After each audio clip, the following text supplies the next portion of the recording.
Iawn, wel, plis trwch gyda fi i cyntaf Samuel pennod 28. A maen nhw'n i ddarllen. Dwi'n mynd i ddarllen y bennod gyfan. Chi'n cofio ni wedi darllen y ddwy adnod gyntaf rhyw bythefnos yn ôl. Felly bydd yn atgoffa ni o lle ni wedi cyrraedd gobeithio yn yr hanes. 1 Samuel 28.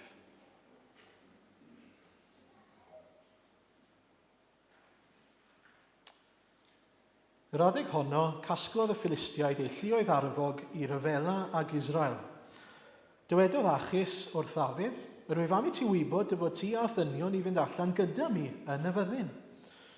Dywedodd Dafydd, cei wybod felly beth a all dy was ei wneud. Ac meddai Achus, am hynny, rwyf yn dy benodi'n warchodwr personol i mi am byth. Yr oedd Samuel wedi marw, ac yr oedd Israel gyfan wedi galaru amdano a'i gladdu yn ei dref ei hun, Rama. Ac yr oedd Saul wedi gyrru ymaith y diwyniaid a'r swynwyr o'r wlad. Pan ymgasglodd y Philistiaid a dod a gwersyllu yn Sinem, fe gasglodd Saul Israel gyfan a gwersyllu yn Gilboa. Ond pan welodd Saul wersyll y Philistiaid, cododd ofn a dychryn mawr yn ei galon. Ceisiodd Saul yr arglwydd, ond nid oedd yr arglwydd yn ateb trwy freuddwydion na bwrw coelbren na phroffwydi.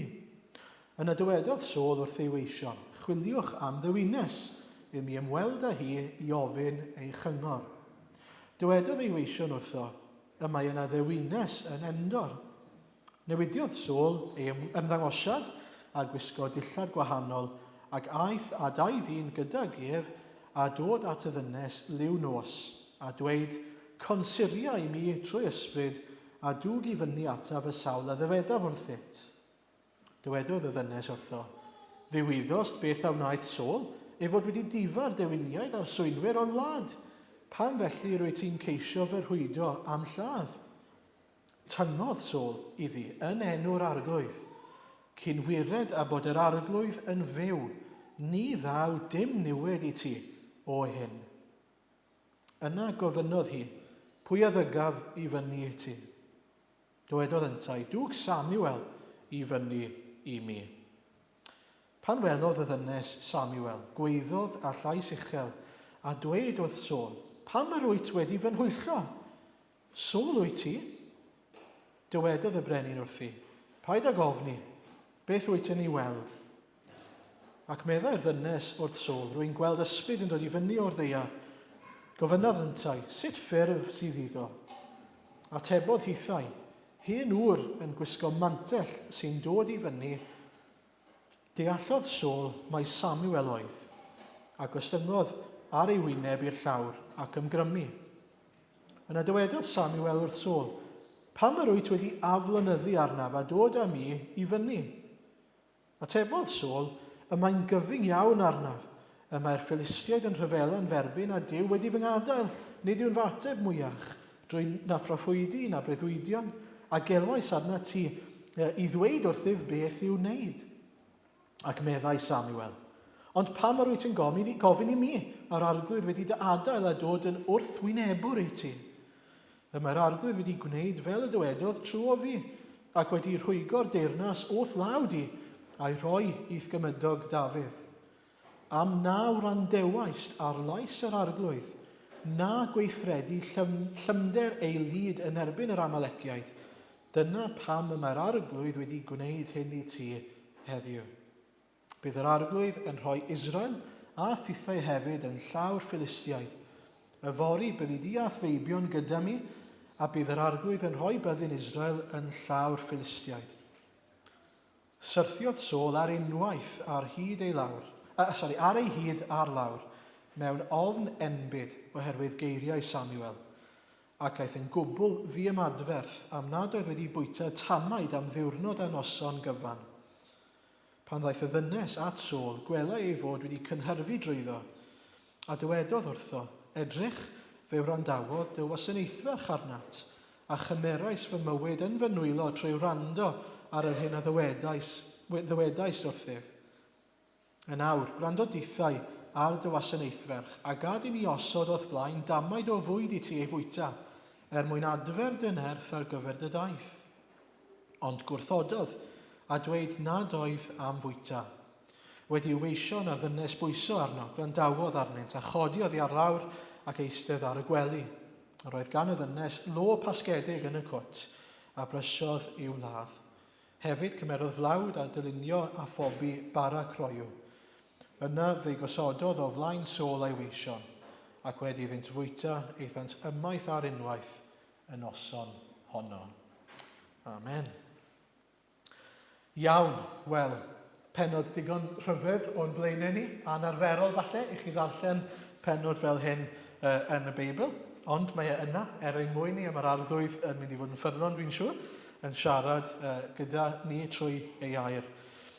Un atgoffa ni ni wedi bod yn edrych ar fywyd Dafydd. Dyw yn delio gyda Dafydd.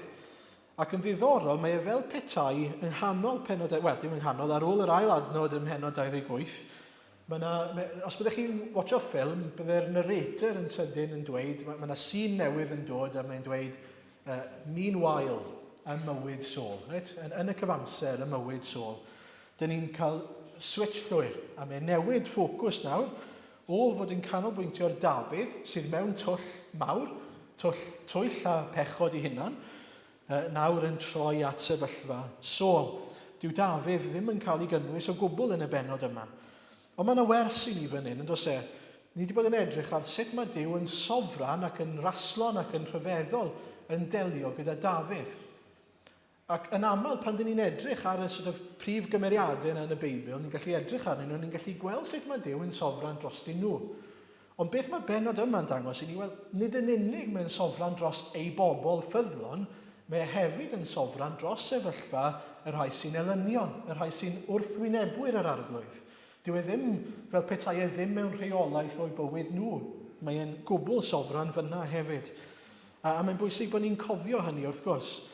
I ni'n gwybod bod Dyw yn mynd I ddelio gyda ni, ond yn aml ni'n gallu anghofio, mae'n mynd I ddelio gyda nhw hefyd, beth bynnag yw I sefyllfa nhw. Y gwrthwynebyr, y rhai sydd yn erbyn yr arglwydd. Dyn nhw ddim yn mynd I gael get away neu unrhyw fath o osgoi goblygiadau pechod. A mae'n bwysig I ni gofio hynny hefyd wrth gwrs.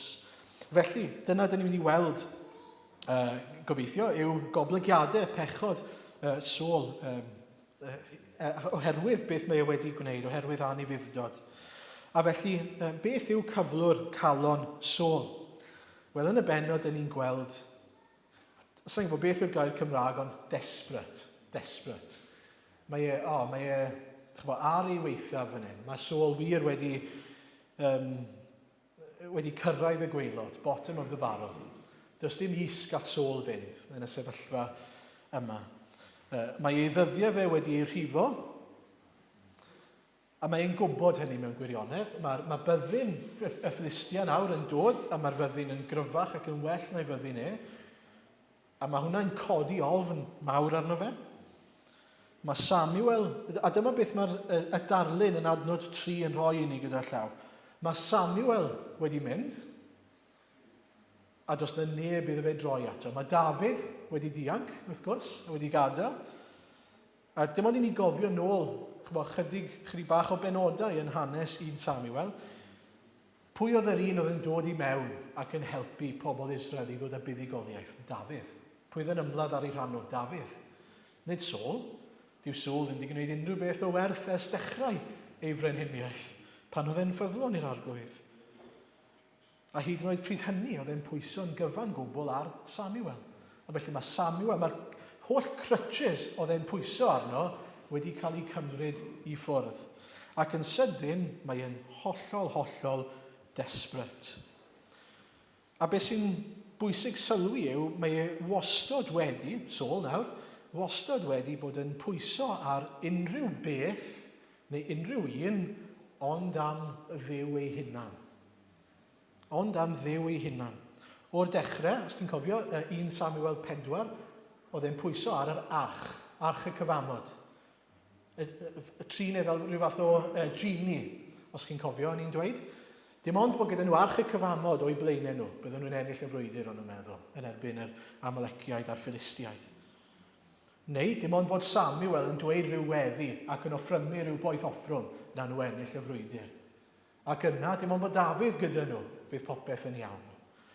Pwyso ar bob un neu bob peth ond am Dduw ei hunan. Dim ond bod gyda fi hwn, dim ond bod gyda fi'r llall, mi fydd popeth yn oce. A be ni'n gweld fan hyn, yn sydyn, mae popeth wedi mynd. A mae'n dweud hynny, os chi'n sylwi nes ymlaen yn ei weddi, mae'n ddoniol mewn un ystyr, ond yn drist mewn ystyr arall. Mae Samuel yn dweud, pam mae rwyt wedi aflynyddu arnaf a dod ym i fyny yn adnod 15.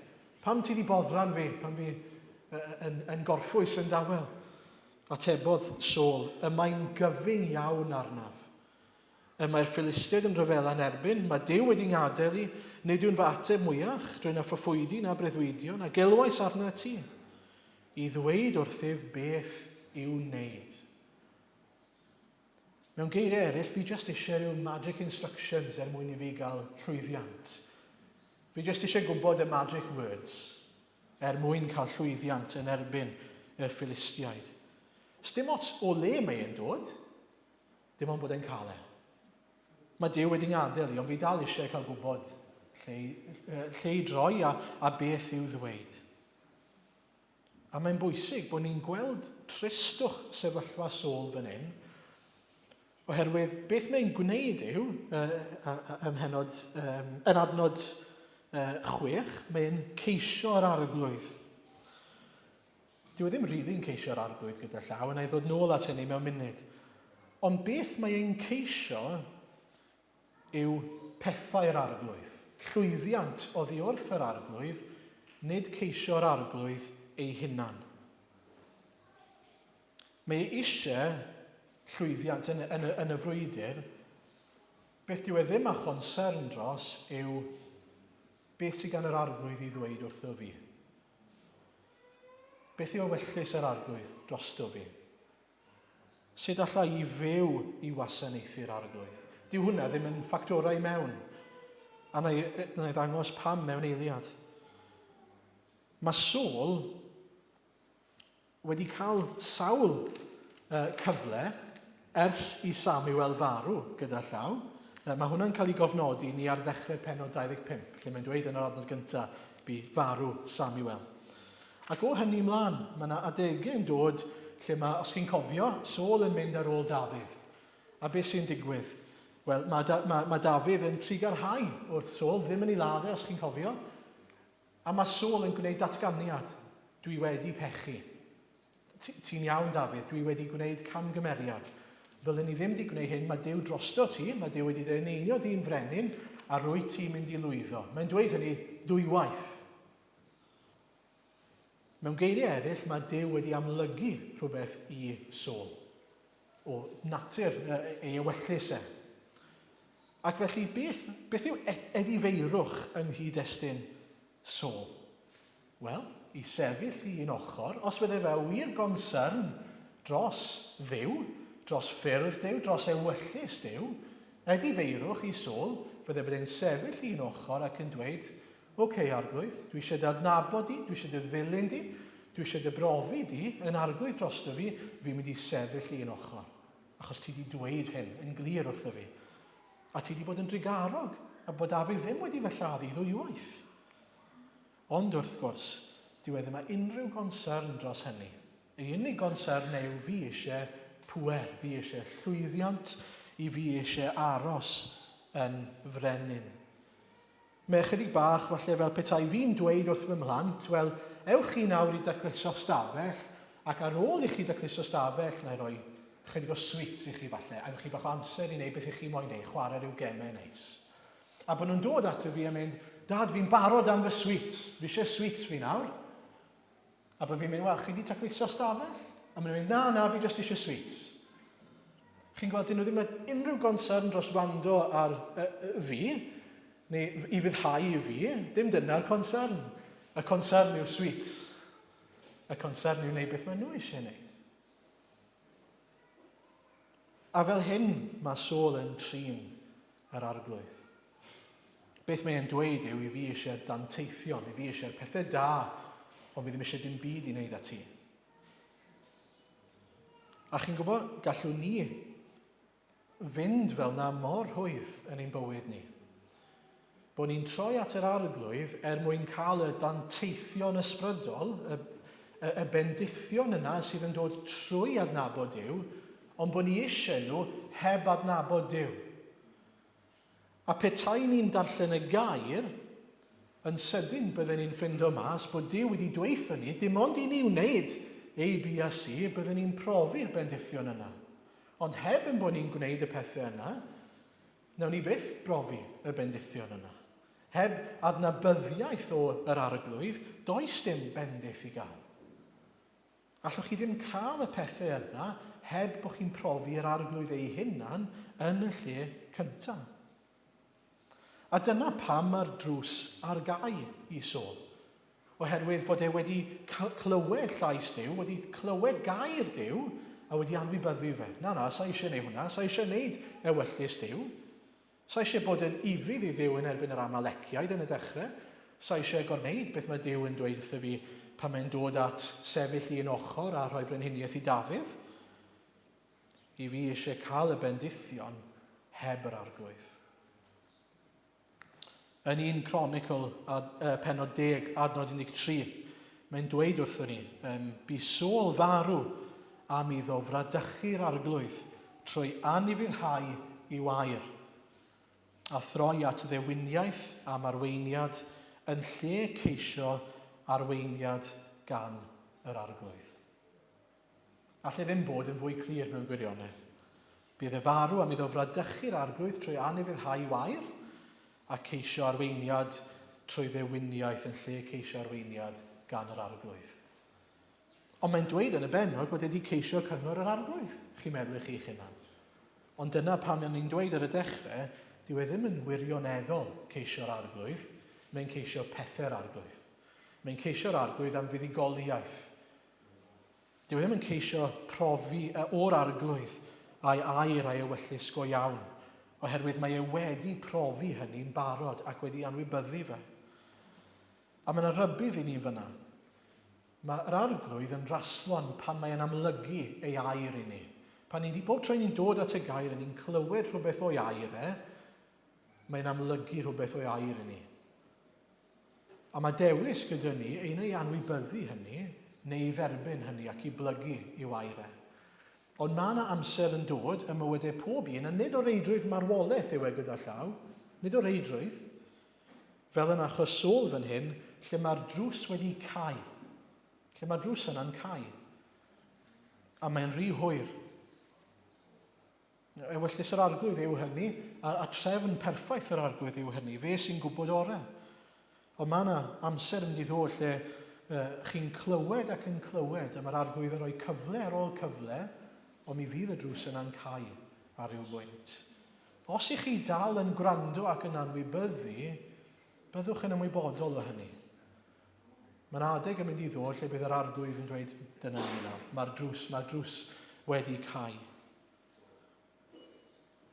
Gwai ni os i ni ddim yn gwrando tra mae cyfle i ni wrando a troi. Nawr, nesaf. Y peth arall oedd Saul wedi gwneud ym mhenod 22 oedd lladd yr holl offeiriad, os chi'n cofio, oherwydd fod offeiriad wedi helpu Dafydd, rhoi bwyd, rhoi bara iddo fe a cleddyf. Ac dim ond un oedd ar ôl, oedd e wedi dianc, os chi'n cofio, at Dafydd. A mae e dal gyda Dafydd. Ac felly, lle mae Saul yn troi? Does dim ateb gan Dduw, lle mae'n troi? Wel, i ddechrau, mae'n troi at ei weision yn ddiddorol a dweud, reit, fi eisiau chi fynd nawr a ffindio dewines i fi. A mae'n ddiddorol, mae'n troi at weision, sef pobl, a'i job nhw yw cadw'r brenin yn hapus, cadw fe'n hapus, neu beth mae e moyn iddyn nhw wneud. Dyw e ddim yn troi at rhywun, neu dyw e ddim yn gallu troi at rhywun sydd yn mynd i ddweud fe, hang on nawr Saul, dyw hwnna ddim yn iawn. Dyw hwnna ddim yn gywir. Paid â gwneud camgymeriad fel hyn. Mae wedi amgylchynu hynna'n gyda pobl sydd yn helpu fe i gael beth mae e moyn. A ni'n gweld mae'n troi at ddewines te, a mae'n troi at y person yma yn endor, mae'n debyg, sydd yn ddewinus ac yn gwneud pob math o bethau sydd yn ymwneud â dewiniaeth, pethau paganaidd tywyll. Ac wrth iddo fe ddod at y ddewinus yma, ei fwriad yw bypasso'r arglwydd. Bypasso'r arglwydd mwyn cael beth mae moyn. So, mae Duw wedi dweud, dwi ddim yn mynd i ddateb di. So beth mae'n neud? Na fe, neu fynd â rhywun arall sydd yn gallu cael fi at Samuel. Mae'n hollol convinced mai Samuel yw'r ateb. Dim ond iddo fe glywed llai Samuel, bydd Samuel yn gallu gweithio fe beth i'w wneud. A mae'n twyllo ei hunan. Mae'n twyllo ei hunan yn gyfan gwbl i feddwl, dim ond i fi gael clywed llais Samuel. Bydd e'n gallu rhoi ateb i fi. Bydd e'n gallu dweithio fi pa boeth offrwm falle i'w aberthu neu beth bynnag. Ond chi'n gwybod, mae yna her enfawr i ni fyna. Does dim ond un ffordd i ni gael clywed llais yr arglwydd, sef dod at yr arglwydd. A dod at yr arglwydd cyn bod e'n rhy hwyr. Plygu glin i'r arglwydd cyn bod e'n rhy hwyr. Beth i ni'n gweld yn achosol yw mae'n rhy hwyr, ond mae'n dal, mae fel petai, mae un llwybr fan hyn, mae'n drio mynd rhwng y gornel rhywsut. Does dim mynd o gwmpas y gornel. Does dim profi'r arglwydd, heb fod yr arglwydd yn raslo'n tuag ato ni ac yn gadael i ni fod. Meddyliwch am yr efengyl wrth i ni ddod at yr arglwydd, mae'n bwysig i ni sylweddoli allwn ni ddim cael bendithion sydd yn dod o'r arglwydd heb brofi'r arglwydd yn y lle cyntaf. Allwn ni ddim cael, fel o'n i'n dweud cynt, y danteithion yna, y bendithion da, heb adnabyddiaeth o'r arglwydd. Oherwydd mewn gwirionedd mae'r ddau ynglwm a'i gilydd. So, meddyliwch am Ioan 17, pan mae'n dod at fywyd tragweddol. Mae bywyd tragweddol yn rhodd i ni. Mae'n rhodd gan yr arglwydd. Ond beth yw bywyd tragweddol? Nid just life extension, mwyn i ni gael treulio amser yn teithio'r byd neu beth i ni moyn wneud. Fel mae Iesu'n dweud, o dad, dyma'r awr wedi dod gogonedda dy fab, mwyn i'r mab dy ogoneddu di. Oherwydd rhoddais di ddo ef awdurdod ar bob un, awdurdod i roi bywyd tragweddol, i bawb yr wyt ti wedi rhoi iddo ef. Felly mae'n rhodd i rai sy'n eiddo Iesu. A hyn yw bywyd tragweddol, dy adnabod di, yr unig wir dduw ar hwnna anfonais ti, Iesu Grist. Chi'n gweld y pwynt? Mae bywyd tragweddol yn cael ei roi yn rhodd, ond y rhodd yw cael profi ac adnabod yr arglwydd. Dyna yw'r rhodd. Heb adnabyddiaeth o'r arglwydd, does dim bendith i ddod.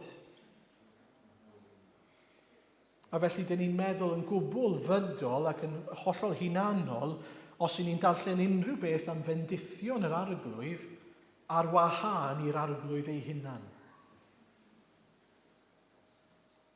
Ni wedi canu o am gael ei adnabod fy mhriod i am rhan. Mae'r cyfan mae'r arglwydd yn dymuno i roi i ni, dyw e ddim yn gallu cael ei wahanu oddi wrth yr arglwydd ei hunan. A mae'n bwysig ein bod ni'n cofio hynny yn ein bywydau ni. Os ych chi yn mynd trwy fywyd yma, fi eisiau cael llawenydd. Fi eisiau bywyd hawdd. Fi eisiau llwyddiant. Dyna mwy neu lai beth oedd Saul yn meddwl, ynddo fe? Fi eisiau cael pŵer, fi eisiau cael llwyddiant, fi eisiau cael llawenydd, fi eisiau cael y pethau neis mae gyd. Sut mae llawenydd yn dod i ni? Gwir lawenydd. Trwy adnabyddiaeth o'r arglwydd Iesu. Beth yw gwir lwyddiant mewn bywyd? Adnabyddiaeth o'r arglwydd Iesu. Beth bynnag y fendith, yr ateb a'r ffrwd sydd yn dod ar pethau yna i ni yw adnabyddiaeth o'r arglwydd Iesu. Nawr beth mae Saul yn gwneud yw, a mae hwn yn rhybydd i ni yn y gair fan hyn bore yma, mae e'n cadw ceisio y pethau yna ar wahân i'r arglwydd. Ac ar yr un pryd mae gyda fe ffyrdd eraill yn ei boced cefn fel petai. Backup plan yn ei boced cefn. Be dwi'n ei olygu gan hynny yw mae dyna beth oedd y ddewines yma. Oedd e'n dweud ar ddechrau'r bennod, os chi'n cofio, adnod 3, ac yr oedd Saul wedi gyrru ymaith y diwyniaid a'r swynwyr o'r wlad. Ar yr un pryd,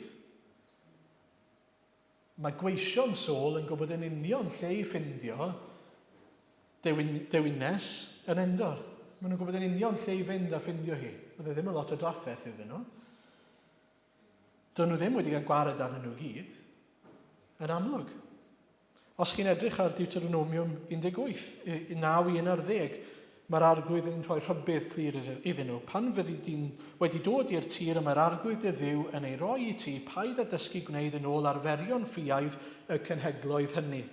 Nid yw neb yn eich misg i roi ei fab neu ferch yn aberth trwy dan, nac i arfer dywiniaeth, hudoliaeth, na darogan, nac i gonsirio, arfer swynion, ymwneud ag ysbrydion a bwganod, nac ymofyn ar meirw. Ac eto, lle mae Saul yn troi? Wel, i'r ddewines yn Endor. Mae'r temtasiwn yn dal yna, mae'n gwybod yn union lle mae hi, a mae e'n troi. Dyma'r backup plan. A mae'n gwybod bod e'n anghywir, ac eto mae e'n mynd. Pan bod e'n gwybod, sut ni'n gwybod bod e'n gwybod bod e'n anghywir? Wel, sylwch, mae e'n cuddio, mae e'n gwisgo disguise, a mae'n mynd yn ganol nos. Mae rhai commentaries yn dweud bod e wedi gwisgo fel menyw mwyn gallu cuddio ei hunan yn llwyr. Pyn am hwnna'n wir na ddim yn gwybod. Ond os ych chi'n ffindio'ch hunan yn cuddio, mewn disguise ac yn mynd yn nghanol nos i rwle, mwy na thebyg dy'r peth ych chi'n bwriadu wneud ddim yn mynd i fod yn rhywbeth da. Mae'n gwybod dylai fe ddim bod yn mynd, ac eto mae'n mynd. A mae'r hanes yn rhyfeddol, achos mae'r ddewines yn dweithio fe. Nag wyt ti'n gwybod beth, achos mae mewn disguise, wrth gwrs, nag wyt ti'n gwybod beth mae Saul wedi dweud? Dwi wedi cael fy nghanslo, dwi ddim i fod bod yn ddewines rhagor. Dwi ddim i fod neu hyn. Fi ddim eisiau cael yn lladd. A dyn ni'n gweld fan hyn pa mor galed yw calon Saul. A mae'n gwneud rhywbeth ofnadw. Byddwn ni'n dadle, mae dyma'r peth gweitha mae Saul yn gwneud yn y bennod gyfan. Mae'n dweud, mae'n defnyddio enw Duw i ddechrau mwyn cael ei ffordd ac mwyn twyllo. A mae'n dweud, adnod 10, tynnodd Saul iddi yn enw'r arglwydd, cyn wired bod yr arglwydd yn fyw, ni ddaw dim niwed i ti o hyn. A hwnna'r peth gweitha. Bod mwyn cael ei ffordd, mwyn ei chael hi i wneud beth mae moyn gwneud, yn dweud cyn wired bod yr arglwydd yn wir, bydd popeth yn oce, paid a phoeni. Pwy yw i ddweud hynny? Pan mae'n gwybod bod e'n pechu, pan mae'n gwybod beth mae Duw yn abl i wneud, mae'n defnyddio enw Duw mwyn cadarnhau beth mae'n dweud fel petai ryw awdurdod i'r hyn mae'n gwneud. A chi'n gwybod mae pobl yn gwneud hynny hyd yn oed heddi. Mae yna bobl yn ddiweddar yn anffodus, mae yna Gristnogion, neu pobl sy'n honni bod yn Gristnogion, wedi gwneud hyn mwyn cael pechu. Mwyn pechu, maen nhw'n dweud, paid â phoeni, mae Duw yn oce gyda hyn. Mae hyn yn plesio Duw. Mwyn arwain pobl eraill i bechu. Mae e'n horrible, mae e'n afiach. A mae eisiau ni weddio yn gyntaf y byddwn ni beth yn ffindio'n hunan yn y sefyllfa yna, lle ni'n defnyddio enw Duw mwyn cadarnhau unrhyw bechod, ond yn gweddio bydd eraill beth yn gwneud hefyd. Yn gweddio dros ein eglwysi ni, yn gweddio dros ein gilydd, a byddwn ni byth yn cwympo i fod yn dweud wrth bobl eraill, paid â phoeni, mae Duw yn oce gyda hyn, mae hyn yn plesio Duw pan ni'n gwybod yn iawn bod ni'n defnyddio enw Duw mwyn cael beth i ni moyn, ac mwyn twyllo, ac mwyn pechu. Mae hwnna'n ffieildra yng ngolwg yr arglwydd. Mae enw Duw yn sanctaidd. Mae gair Duw yn sanctaidd. I ni ddim i gamdrin enw nac gair yr arglwydd. A mae hi'n cael sioc wrth gwrs pan mae Samuel yn ymddangos a mae'n sylweddoli mae Saul sydd o'i blaen hi wedi ei thwyllo hi. Mae'n dweud, ti wedi'n hwyllo fi adnod 12. A dysgwch o'r rhybydd sydd yn cael ei roi i ni fan hyn. Mae Saul yn ceisio ateb i beth mae moyn trwy bechod, twyll pechod. A wrth wneud hynny, mae'n arwain hi i bechu hefyd. Mae'n ei harwain hi i wneud rhywbeth dylai hi ddim gwneud. A mae'n troi at bechod yn y broses. Ond beth yw'r ateb yn y diwedd? Beth sy'n digwydd yn y pen draw? Ydy e'n cael beth mae e moyn? Wel, mewn un ystyr. Mae'n cael gweld Samuel yn ddiddorol, ond dyw e ddim yn cael yr ateb mae e moyn, yw e? Dyw e ddim yn cael clywed, dwed y geiriau yma, bydd popeth yn oce. Gwed offryma'r offrwm yma, bydd popeth yn gret. Na. Mae Samuel yn cadarnhau beth mae Duw yn barod wedi dweud, mae'r drws wedi cael, ti'n rhy hwyr. Gair bach sydyn, dau beth i orffen a sydyn iawn bydd hyn. Yn gyntaf, difrifoldeb yr ochr dywyll a y mater yma o geisio Samuel fan hyn. Mae e'n gymleth, mae Saul wrth gwrs yn mynd at y ddewines a mae e'n siarad gyda Samuel. Mae Samuel yn dod o farw yn fyw am gyfnod. Beth y'n ni'n gwneud o hynny? Wel, yn gyntaf, nid dyma brif bwynt y darn, felly peidiwch cael yn sidetracked gan hynny, ond mae'n bwysig bod ni'n nodi cwpl o bethau. Mae yna bethau tywyll yn ein byd ni, mae yna ysbrydion aflan, mae Satan ar waith. A yr allwedd yn glir yw beth arllenes i o Deuteronomy 18. Peidiwch â cael unrhyw beth i'w wneud â nhw. Ffoi o ddi wrthyn nhw. Peidiwch â chwilio amdanyn nhw, peidiwch â chwilio am unrhyw beth, trwy ysbrydion, aflan, diwyniaeth, darogan, dim byd. Tarot cards, Ouija boards, cadwch bant ohonyn nhw. Does dim angen cyffwrdd â nhw. Maen nhw'n bethau dyn ni ddim eisiau ymwneud â nhw. Ond, yn yr achos yma, mae yna sawl barn ar hyn gyda llaw, ond mae rhaid i fi ddweud, dwi ddim yn credu mai ysbrydion aflan sydd ar waith yn dod â Samuel i fyny. Dwi'n credu'n gryf mai Duw sydd yn codi Samuel. Y rheswm dwi'n dweud hynny yw, mae dim ond un person sydd â grym dros eneidiau, yn enwedig yr eneidiau yna sydd yn iddo fe. A hefyd, sylwch ar beth mae Samuel yn gwneud. Mae e'n proffwydo gair yr arglwydd yn ffyddlon. A felly, dwi'n credu'n gryf, bod e'n ceisio pethau tywyll, fod Duw yn dod ac yn goruwch llywodraethu ar hynny ac yn siarad barn. Dyna beth sy'n digwydd fyny. Mae'n siarad barn gyda fe. A beth sy'n digwydd yw bod Duw yn camu mewn trwy Samuel, yn codi fe lan, o bosib yn one-off, ond gallai Duw neu hynny eto os mae'n dymuno, ac yn amlygu ei ewyllus unwaith eto iddo fe. Achos mae'n dweud yn glir, adnod 16 yma, ac meddai Samuel, ond pam yr wyt yn gofyn i mi a'r arglwydd wedi dy adael a dod yn wrthwynebwr i ti? Mae'r arglwydd wedi gwneud fel y dywedodd trwy o fi ac wedi rhwygo'r deyrnas wrth lawd i ac a'i roi i'th gymydog Dafydd. Am na wrandewais ar lais yr arglwydd na gweithredu llyfnder ei lyd yn erbyn yr Amaleciaid. Dyna pam mae'r arglwydd wedi gwneud hyn i ti heddiw. Adnod 19, bydd yr arglwydd yn rhoi Israel a thithau hefyd yn llawr Philistiaid. Yfori byddi di a theibion gyda mi, a bydd yr arglwydd yn rhoi byddin Israel yn llawr Philistiaid. Chi'n gweld, mae'n proffwydo. Mae'n dweud, dyma sy'n mynd i ddigwydd, dyma mae'r arglwydd yn dweud. A'r un ateb mae'n cael. Mewn un ystyr, mae'n cael beth mae'n moyn oedd eisiau clywed gan Samuel. A mi siŵr bod e'n difaru nawr, achos mae'n sylweddoli bod e ddim eisiau clywed beth mae e wedi clywed wrth gwrs. Mae hi'n rhy hwyr. Yn ola, peth ola fi eisiau nodi. Mae'r efengil yn exclusive, yn gwbl exclusive. A dyna peth pwysica i'w wneud fan hyn. Adnabod yr arglwydd yw ein unig obaith ni.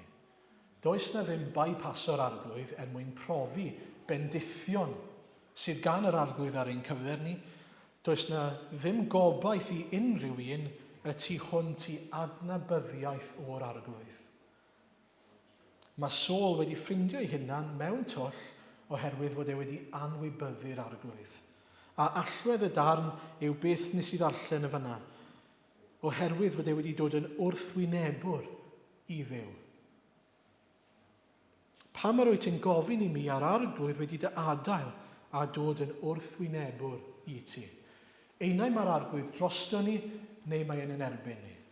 Dyna'r unig opsiynau sydd gyda ni. A mae hwnna'n gwbl ddifrifol nag yw e. Einau mae e drosto ni, fforas, neu mae'n yn erbyn ni.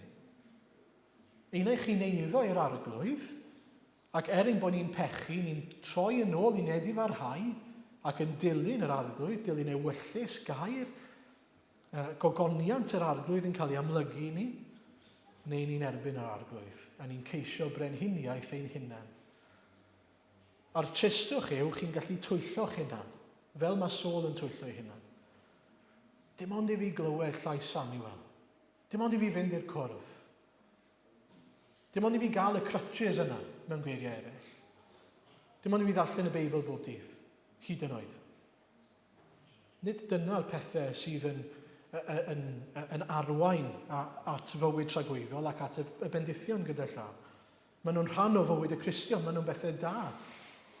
Ond nid dyna yw swm a sylwedd adnabyddiaeth o'r arglwydd. Mae'n bwysig bod ni'n gwahaniaethu dros ni'n hunan te. Ydw i'n profi'r arglwydd dros fi fy hun? Ydw i'n cerdded gyda'r arglwydd? Ydw i'n clywed llais yr arglwydd? Gweddiwch, os ych chi ddim yn siŵr hyd yn oed arglwydd amlyga cyflwr fy nghalon i fi. Dwi ddim eisiau bod yn rhy hwyr. Dwi eisiau adnabod i go iawn. Ond i adnabod yr arglwydd yw i fyddhau i'r arglwydd, fod e'n teirnasu drosto ni, fod e'n fugail drosto ni, bod ni'n bwydo ar ei airau, bod ni'n plygu i'w airau, bod ni'n clywed ei air ac yn gwrando arno fe. Dwi eisiau darllen chydig adnodau o Hebreaid 3, adnod 12 ymlaen. Mae rhybydd i ni fyna ynglyn â peidio a caledu yn calonnau i'r arglwydd. Gwyliwch gyfeillion, na fydd yn neb ohonoch byth galon ddrwg anghrediniol i beri iddo gefni ar y Duw byw. Yn hytrach calonogwch eich gilydd bob dydd tra gelwyr hi'n heddiw, rhag i neb ohonoch gael ei galedu gan dwyll pechod. Oherwydd yr ydym ni bellach yn gyd gyfranogion â Christ, os glynwn yn dyn hyd y diwedd wrth ein hyder cyntaf. Dyma'r hyn y mae'r ysgrythur yn ei ddweud. Heddiw, os gwrandewch ar ei lais, peidiwch a chaledu eich calonnau fel yn y gwrthryfel. Ac yna hefyd, Hebreaid 4, adnodau 12 i 16. Y mae gair Duw yn fyw a grymus. Y mae'n llymach na'r un cleddyf dau finiog ac yn treiddio hyd at wahaniad yr enaid a'r ysbryd, y cymalau a'r mer, ac y mae'n barnu bwriadau a meddyliau'r galon. Nid oes dim a greuwyd yn guddiedig o'i olwg, ond y mae pob peth yn agored ac wedi ei ddinoethi o flaen llygaid yr un yr ydym ni i roi cyfri iddo. Gan fod gennym felly archoffeiriad mawr sydd wedi mynd drwy'r nefoedd, sef Iesu, mab Duw, gadewch i ni lynu wrth ein cyffes. Canis nid archoffeiriad heb allu cyddioddef a'n gwendidau sydd gennym, ond un sydd wedi ei demtio ym mhob peth, yr un modd â ni, ac eto heb bechod. Felly gadewch i ni nesau mewn hyder at orsedd gras, mwyn derbyn trigaredd a chael gras yn gymorth yn ei bryd. Os i ni'n poeni am ein calonnau ni'n caledu, yr arglwydd Iesu yw'r lle i droi. Gras sydd ar gael i ni trwy yr arglwydd Iesu.